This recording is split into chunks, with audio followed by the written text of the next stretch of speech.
Worry lines can run deep. With increasing commodity prices, higher price volatility, and rising input costs, America's farmers rely on crop insurance to protect their crops and livestock. Crop insurance, providing peace of mind now and for the next generation of agriculture. Congressman Pompeo, welcome. Great, it's great to be with you. You've never held elective office before. What led you to decide to run for the United States Congress? Well, I was running a small company, minding my own business, not too terribly long ago. But I watched an American president begin to move our country in a direction that was deeply disturbing, spending an awful lot of money that we don't have. And I'd seen that for a long time. Both Republicans and Democrats had spent too much money.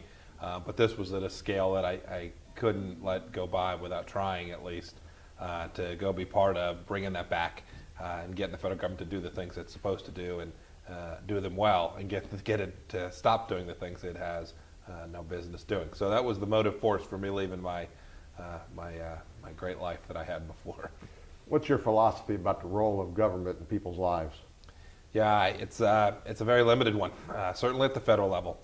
The Constitution sets the boundaries, and it is a pretty narrow set of activities the federal government ought to be engaged in. We have moved an awful long way past that. We're in places that would have been unimaginable to our founders. And so at least as a first measure to start to bring us back, we've got to go find those places where it makes completely no sense for the government to be and get it out of those. And then we can begin to get ourselves back to the right place. We don't have a lot of time. This is an urgent matter. It's why I decided to do this. And we've been working for 10 months to try and do it with a little bit of progress, but not nearly as much as America needs. First year of the 112th session of Congress is rapidly drawing to a close. What has surprised you most about this experience thus far? It's been very clear, and I don't know that this surprised me, but I perhaps relearned it. You do have these two competing visions for what America ought to look like, and that plays out every day in the 112th Congress. There is a vision. I just left a hearing where the idea of taking more money from taxpayers, bringing it to Washington, allocating that money to in the way that politicians would like to allocate that money is a deeply held view, and I think a sincerely held view. I think they mean it.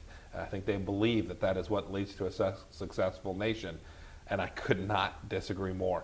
And so I think that the depth of commitment that the other side has to that vision is something that I knew I had seen, but I have relearned and has been indelibly etched in my mind in these first, almost 11 months now.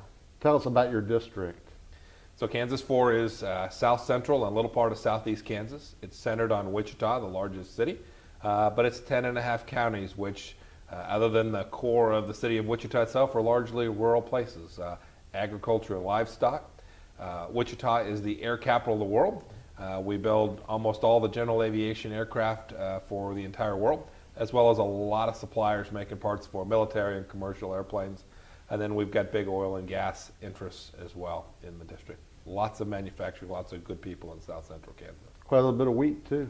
We've got wheat, and we've got some cotton, and we've got livestock, all of the range of agriculture folks, production agriculture folks, including some of the Cargill's got a big operation. We've got lots of food manufacturing businesses as well. You serve on the Energy and Commerce Committee, and I have seen you in hearings and markups.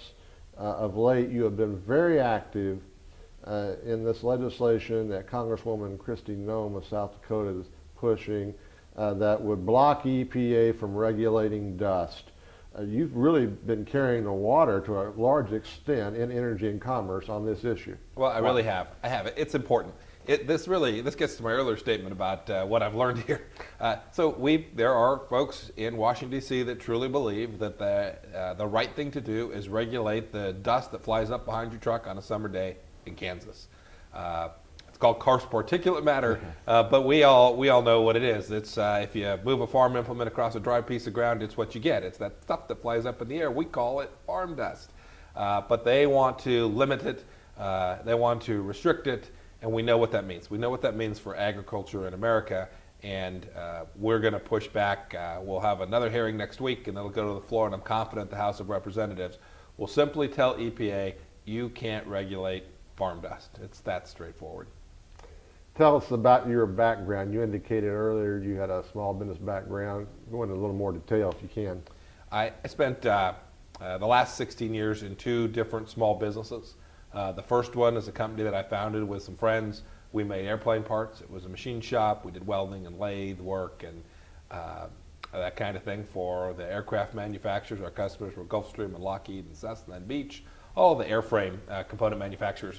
And then in 2006, we'd sold that business, and I began to run a business that did the same kind of thing in the oil and gas industry. That is, we sold hard goods, sucker rods, pumping units, downhole equipment, and provided service for drilling rigs.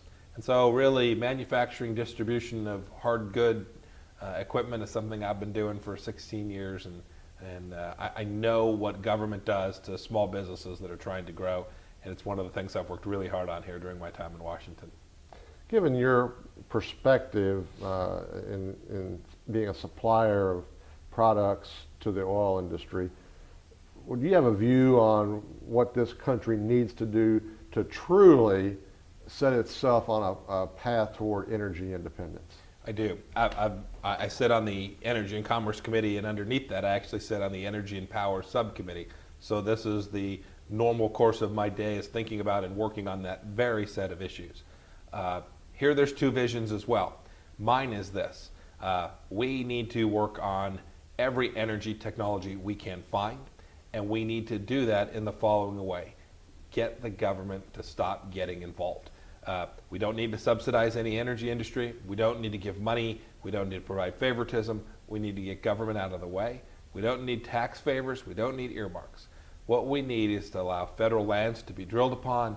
We need EPA to stop holding back our ability to create new power generation here in America, or to build new refineries. Today, the president has a very restrictive view. He doesn't like fossil fuels. What we ought to do instead is say, let's create a marketplace where all of these energies can go compete, and someone you don't know or I don't know today is tinkering in their garage, or some company in their lab is working on that next great American technology. Let's get the federal government out of their way. Let's make sure that they have the capacity to bring it to market, and that we can get capital to come to America to build that technology out. We'll do it. I know we will. America always has. Every time we think we're about out of energy, some smart person in the private sector figures out how to make it go. And I know we'll do it again. Kansas 4th District Congressman Mike Pompeo. Congressman, thank you so much. Thank you very much, sir.